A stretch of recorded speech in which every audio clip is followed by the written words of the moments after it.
Now, the longest government shutdown in US history is over, ending 43 days at paralysed Washington. Hundreds of thousands of federal workers went unpaid, and millions of Americans were forced to manage without food stamps. President Trump's Republicans are celebrating victory, while many Democrats regret that they failed to push through an extension to public health care subsidies. President Trump signs the bill, ending the country's longest ever shutdown. Trump put all the blame for the shutdown on his political opponents.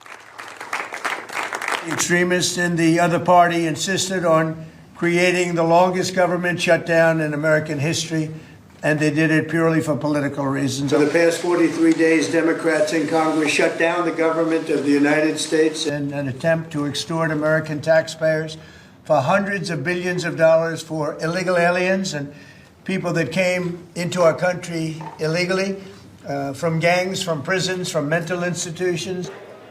After 6 weeks and more than a dozen failed attempts, the House of Representatives passed the Senate deal to fund the government and end the shutdown. The news will be celebrated by many across the nation, the fallout having left more than 1 million federal employees unpaid or out of work. Food benefits to many low-income Americans suspended. Thousands of flights for airline passengers cancelled or delayed. So with my signature, the federal government will now resume normal operations, and my administration and our partners in Congress will continue our work to lower the cost of living, restore public safety, grow our economy, and make America affordable again for all Americans again. But many are not convinced by Trump's claims. And many Democrats are angry that a long standoff launched by their Senate members failed to secure a deal to extend federal health insurance subsidies, an issue that came to dominate the shutdown. I thank the distinguished gentlelady at the top. We will continue to fight to lower the high cost of living. House Democrats will continue to fight to address the health care crisis that Republicans have created. And House Democrats will continue to fight to extend the Affordable Care Act tax credits for tens of millions of Americans. This fight is not over. We're just getting started. But with temporary funding only secured through to January 30th and political tensions higher than ever, the next stalemate might not be far away. Right, let's pick through some of this mess with Sheri Berman. She's a professor of political science at Barnard College in New York. She's written extensively on democracy and populism in the United States and here in Europe. Welcome to DW, Professor. What did this longest government shutdown in US history achieve?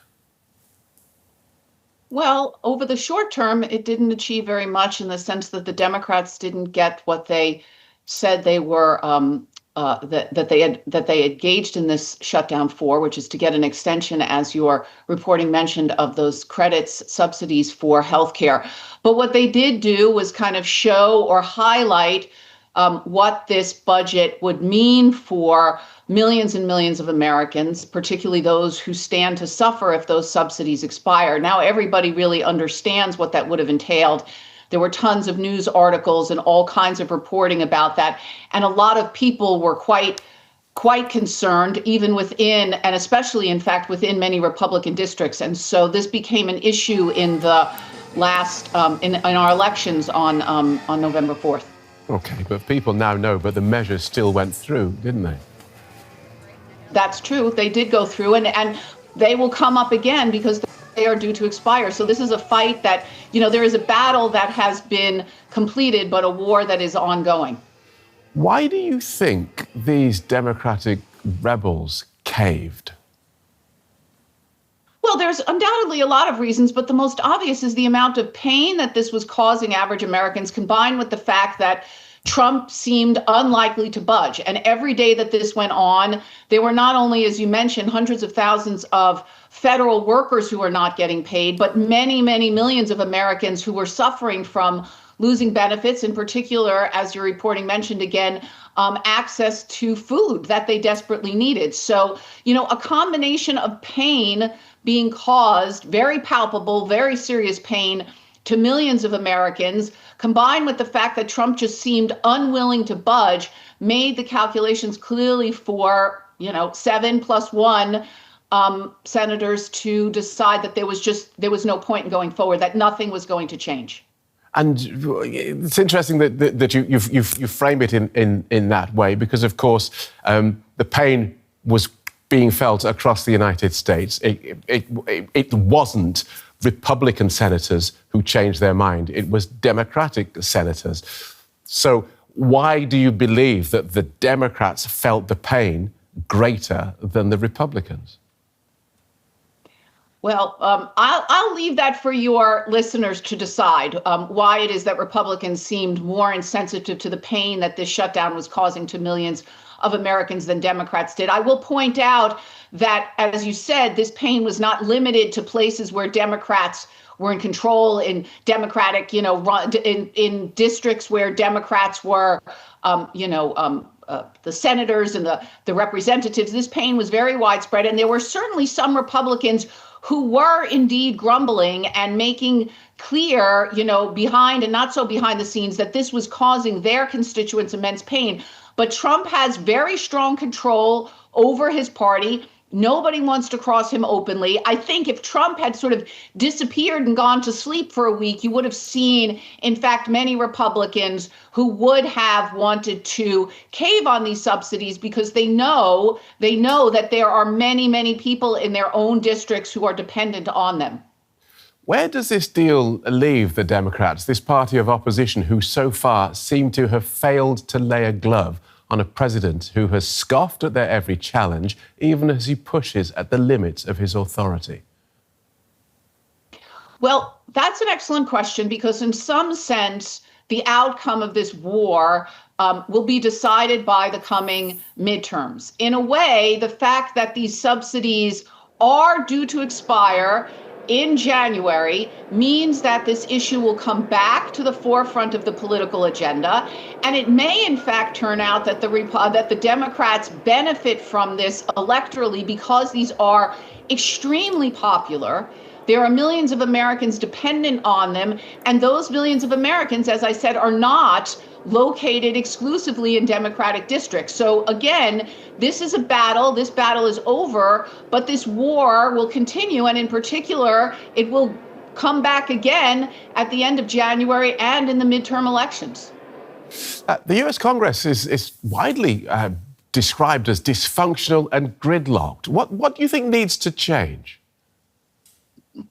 Well, I think that this budget shutdown is just, a kind of very good, and I use that term loosely, indication of how problematic the Congress is. I mean, the Republicans are pretty much enthralled to Trump, and the Democrats do not have enough numbers in either the House or the Senate with the filibuster to push anything through on their own. So you have this kind of very unhealthy dynamic, in a way, of a Democratic Party that is just blocked numerically from doing very much at the congressional level, and then a Republican Party in Congress that is enthralled to Trump, which basically means that Trump is the agenda setter.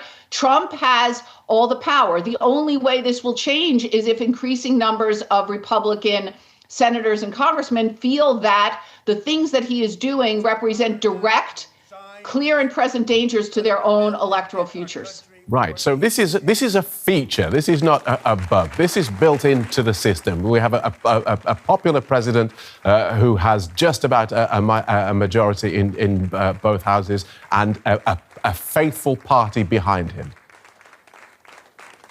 That's correct. That's correct. And as long as this situation stays the way it is, again, Trump will pretty much be able to do what he wants as far as agenda setting for not just the budget, but for a whole variety of other policies. The question is whether these issues around affordability, notice that he used in your clip, make America affordable again rather than great again, because affordability came up as kind of the big issue and the big weakness for Republicans in our recent elections. And so if this continues to play to the Democratic Party's strength as opposed to the Republican Party's strength, you will see more Republicans openly worried about whether or not maintaining these kinds of policies and, this kind of agenda is going to be good for them. What about this filibuster rule, which has been much discussed? You need 60 votes to pass legislation instead of a simple majority. Does that need changing? Well, this is one of the many curious, I imagine, to Europeans and anti-majoritarian aspects of our system.